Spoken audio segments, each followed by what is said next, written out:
जय हिंद दोस्तों। आप सभी का स्वागत है अपने यूट्यूब चैनल डियर राज सर पर। देखो, आज हम देखने वाले हैं बहुपदीय व्यंजकों की गुणा। तो आज हम गुणा सीखने वाले हैं और इस गुणा को हम दो स्टेप में सीखेंगे। देखो, पहला स्टेप जो होता है वो होता है हमारा पंक्तिविधि और दूसरा स्टेप जो है स्तंभविधि। तो आज हम गुणा करना सीखने वाले हैं। वीडियो में अंत तक बने रहना।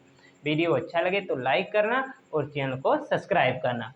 तो देखो, वीडियो स्टार्ट करते हैं और पहली विधि हम देखते हैं पंक्ति विधि। कौन सी विधि देखते हैं? पंक्ति विधि। पंक्ति विधि। तो हम पंक्ति विधि से इस क्वेश्चन को करते हैं। तो क्वेश्चन है हमारा 2x प्लस 3y, यहाँ पर 3x माइनस 4y, ये हमारा क्वेश्चन है। तो पंक्ति विधि में क्या करना होता है? इससे इसकी गुणा करते हैं और इससे इस पूरे की गुणा करते हैं। देखो, जैसे यहाँ पर 2x है तो 2x लिख लेंगे और इस वाले की पूरे की गुणा करेंगे 3x माइनस 4y। अब यहाँ पर प्लस लगा तो प्लस लगाएंगे और 3y लिखेंगे 3y और इसकी पूरे की गुणा कराएंगे 3x माइनस 4y। तो इसकी इस तरीके से गुणा होती है। अब देखो, दूसरी विधि क्या है? अभी इसकी हम गुणा भी करेंगे। दूसरी विधि क्या है? दूसरी है स्तंभ विधि। स्तंभ विधि। तो इससे हम किस तरीके से करेंगे?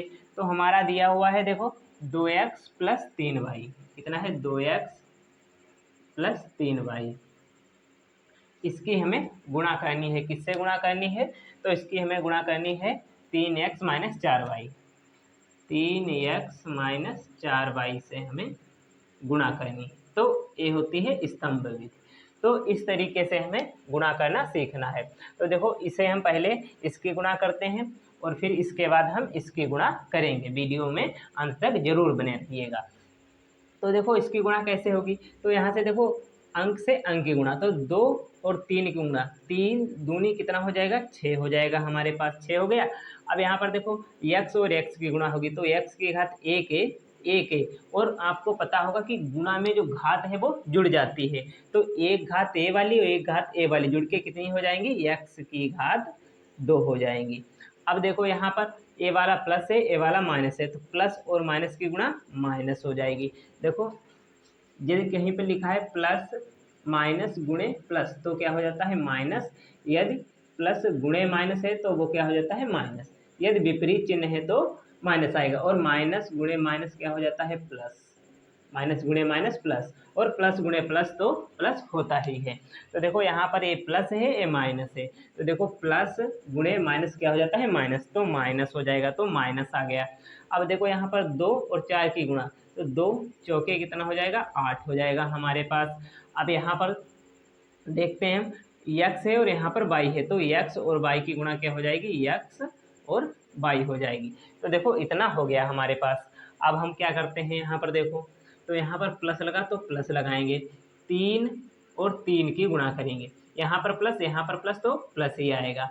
3 और 3 की गुणा 9 हो जाएगी, 3 3 9 हो जाएगी। x और y की गुणा x और y हो जाएगी। चाहे y x लिखो, चाहे x y लिखो। अब देखो, माइनस और यहाँ पर प्लस और यहाँ पर माइनस, तो क्या हो जाएगा? माइनस। देखो, ये चिन्ह जो है वो विपरीत है, विपरीत चिन्ह तो माइनस आएगा। अब यहाँ पर देखो, 3 और 4 की गुणा, तो 3 चौके 12 हो जाएगा। और यहाँ पर देखो, 1 y की घात 1 a, 1 a, तो 1 और 1 घात जुड़ के कितनी हो जाएंगी? y की घात 2 हो जाएंगी। तो y की घात 2 हो गया। अब इसमें देखो, कुछ जोड़ने घटाने वाला हो तो उसे हम करते हैं। तो देखो, बराबर 6x²। अब यहाँ पर देखो, a माइनस का दिया हुआ है इतना, a प्लस का दिया हुआ है, तो इसे हम किस तरीके से घटा सकते हैं? तो देखो, ये जब ये दिया होता है तो हम इसे 9xy माइनस 8xy इस तरीके से घटाएंगे। तो देखो, x और y इसमें कॉमन हो जाता है, xy कॉमन हो जाएगा। अब देखो, अब अंक से अंक को सिर्फ घटाएंगे। तो देखो, यहाँ पर 9 से जब यहाँ पर 8 जाएगा, कितना बचेगा? 1। और चिन्ह काहे का आएगा? प्लस जो है वो बड़ा है, तो प्लस का 9 है तो चिन्ह प्लस का आएगा। और यहाँ पर 1 और एक्स वाई की गुणा करेंगे तो कितना आ जाएगा? x और y आ जाएगा। तो यहाँ पर देखो, प्लस 9xy से माइनस 8xy घटाएंगे तो कितना? 1xy बचेगा, वो भी प्लस का। तो प्लस एक्स वाई, एक लिखेंगे नहीं क्योंकि एक से किसी संख्या की गुणा करने पर वही संख्या आती है, -12 वाई स्क्वायर हो जाएगा। ये देखो हमारा आंसर हो गया। हम इस तरीके से बहुपदों की जो गुणा होती है वो कर सकते हैं। अब इसी तरह का ये वाला क्वेश्चन देखो, स्तंभ विधि से यदि लगाना हो तो हम किस तरीके से लगा सकते हैं। तो देखो स्तंभ विधि में क्या करना होता है, पहले ये वाला पद उठाते हैं और इस पूरे की गुणा करते हैं, फिर ये वाला पद उठाएंगे और इस वाले पद की गुणा करेंगे। तो देखो एक आप क्वेश्चन देख लो और आपको सब समझ में आ जाएगा। तो देखो यहाँ पर 3 और 2 की गुणा, 3 दूनी 6 हो जाएगा, 6 हो गया। अब 3 दूनी 6 हो गया, यक्स और एक्स की गुणा एक्स स्क्वायर हो जाएगा, क्योंकि एक घात और एक घात जुड़कर 2 घात हो जाएंगी। अब बीच में देखो यहाँ पर प्लस है और यहाँ पर भी प्लस है, इससे ही अभी इसकी पूरे की गुणा करेंगे हम। यहाँ प्लस है, यहाँ प्लस, तो प्लस आएगा प्लस। अब प्लस जब आ गया तो देखो क्या करते हैं, 3 और 3 की गुणा, 3 3 9 हो जाएगा, एक्स और वाई की गुणा एक्स वाई हो जाएगा। अब क्या करते हैं, अब इससे गुणा करेंगे। अब जब इससे गुणा करते हैं तो हम लोग देखो साधारण जब गुणा करते हैं तो इधर एक स्थान छोड़ देते हैं, लेकिन इनमें क्या करना होता है, तो इनमें हमें इधर का एक स्थान छोड़ देना होता है और इधर से लिखना होता है। तो देखो यहाँ पर -4 बाई से गुणा करना है। तो देखो माइनस है और यहाँ पर प्लस है, इधर से ही गुणा होगी, यहाँ माइनस यहाँ प्लस, तो चिन्ह माइनस का आएगा। देखो 4 दूनी 8 हो जाएगा, यक्स और वाई की गुणा एक्स वाई हो जाएगी। अब यहाँ पर इतना देखो हो गया। अब माइनस और प्लस की गुणा, माइनस देखो इससे इसकी गुणा हो गई, अब इससे इसकी गुणा है, माइनस और प्लस की गुणा माइनस हो जाएगा।